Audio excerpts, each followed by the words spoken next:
Assalamualaikum warahmatullahi wabarakatuh. Abdi ti kelompok Sunda kelas 12 MIPA 2 anu anggotana Anida Maulia, Azwari Daimullah, Limato Sadia, Nina Nikita Aryani, Laske Pramesti Ayu, Siti Nafisa Dwi Permana, sareng Tita Karmita bade ngajelaskeun ngeunaan mintonkeun drama. Drama nyaeta karangan anu diwangun ku ugeran atawa lancaran, mangrupa paguneman anu dipagelarkeun. Istilah drama asalna tina basa Yunani, nyaeta draumai. Artina berbuat, berlaku, bertindak, atau beraksi. Nalika mimiti muncul dina kasenian Indonesia, drama disebut toneel. Istilah eta dibawa ku urang Walanda. Dina basa Walanda, drama teh toneel nu hartina mintonan. Unsur-unsur drama. Hiji, tema nyaeta pokok pikiran anu dikandung ku eusi carita. Dua, panokohan nyaeta ngaran-ngaran jelema katut pasipatana. Tilu, latar kabagi kana tilu rupa, latar tempat, latar waktu, latar sosial. 4, alur atau galur nyaeta rakitan rupaning kajadian nepi ka mangwujud jadi leunjaran carita. Terus aya amanat nyaeta pesan anu hayang ditepikeun ku pangarang kanu maca atawa nu nonton. Bagian drama anu raket jeung drama dina wangun pintonan. Babak nyaeta bagian dina drama anu ngarangkum sakabeh kajadian lumangsung dina hiji tempat dina urutan waktu nu tangtu. Adegan nyaeta tempat lumangsungna hiji kajadian nu mangrupa bagian tina babak dina drama nu ngahasilkeun hiji pasoalan atawa hiji akibat nu tangtu. Terus aya prolog. Prolog teh ditulisna dina awal drama. Jadi manggala sastra dieusi ku katerangan atawa pamanggih pangarang ngeunaan lalakon nu baris disuguhkeun. Terus aya dialog. Dialog teh pagunaman nu ngandung arti omongan soal jawab keur carita antara dua jelema atawa leuwih. Carita bisa dirakit dina wangun paguneman sagemblengna nyaeta dina carita drama. Ras aya pasemon. Pasemon semu atawa paroman nyaeta gambaran rasa hate dina beungeut. Atawa mimik nyaeta ekspresi robahna beungeut. Pikeun mere gambaran emosi anu kaalaman ku palaku. Terus aya epilog. Epilog nyaeta bagian panutup anu ditambahan kana hiji karya sastra. Fungsina pikeun nepikeun intisari carita atawa nafsirkeun eta karya. Drama dumasar kana cara mintonkeunana dibagi aya 4. Pertama, drama rakyat, drama modern, drama klasik, jeung gendeng karismen. Drama rakyat nyaeta drama nu asalna ti rakyat sarta tumuwuh di kalangan rakyat.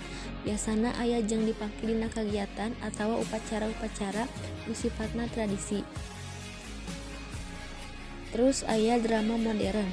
Drama modern teh biasana sok disebut tunil atawa sandiwara. Drama modern disebut drama modern kusabab dina pagelaranana geus aya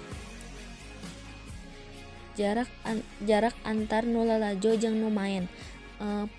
Terus make panggung, make up, dialog, sarta aya naskah atawa teks. Terus aya drama klasik. Nyaeta drama carita nu medar caritana ngeunaan kahirupan dewa-dewi Yunani. Terus aya gending karismen. Nyaeta sok disebut oge drama swara. Nyaeta carita nu dialogna dina wangun kawih. Drama dumasar kana sifat-sifatna. Aya 4 oge. Nu pertama, tragedi, komedi, melodrama, jeung farce. Naon eta tragedi? Tragedi nyaeta drama anu pinuh ku hal-hal nu pikasediheun, katunggaraan, alatan ku teu bisa ngalawan nasib. Terus aya komedi. Komedi teh nyaeta drama atawa carita anu pungkasna ngabagjaan keur palaku utama atawa temana henteu tragis, rupa-rupa pagelaran anu ngolah humor sarta dipungkas ku kabagjaan palaku utama. Terus aya melodrama. Melodrama nyaeta anu rea ngolah konflik batin, rea ngolah anu ngagambarkeun gerakna lautan rasa. Melodrama mangrupakeun lakon atawa sentimental ngageuterkeun jajantung sarta pikasediheun ku sabab ngagarap alur jeung kalakuan anu kaleuweuhi.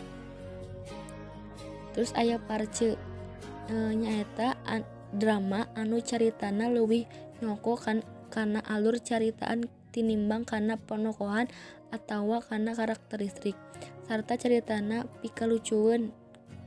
Drama dipasing-pasing nurutkeun sababaraha dasar. Pertama, wangun. Wangun dibagi dua nyaeta lancaran sareng ugeran. Drama dina wangun lancaran dibacana atawa diucapkeunana dina wirahma basa lancaran. Teras drama wangun ugeran.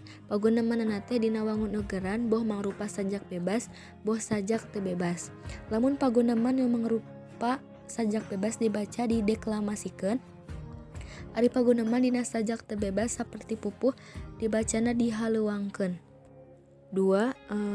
Dumasar kana pamelaranana. Aya dibagi kana dua deui, aya medium lisan jeung tulis. Medium lisan sastra lalakon nu make medium lisan saperti banjet, longser, sandiwara digolongkeun kana teater balarea atawa teater tradisional. Terus aya medium tulis, sastra lalakon anu aya naskahna, sok disebut drama. Terus aya oge anu ngaranna dumasar, nu katilu dumasar kana sumebarna. Dibagi kana dua oge, aya drama nu dicipta dumasar carita nu geus nyampah saperti Lutung Kasarung, terus Ciung Wanara, Cahaya Maratan Wajah. Terus anu aya deui ge nu dumasar kana kahirupan di masyarakat. Contohna Bandung Lautan Api, Kucubung, Kanyaah Indung.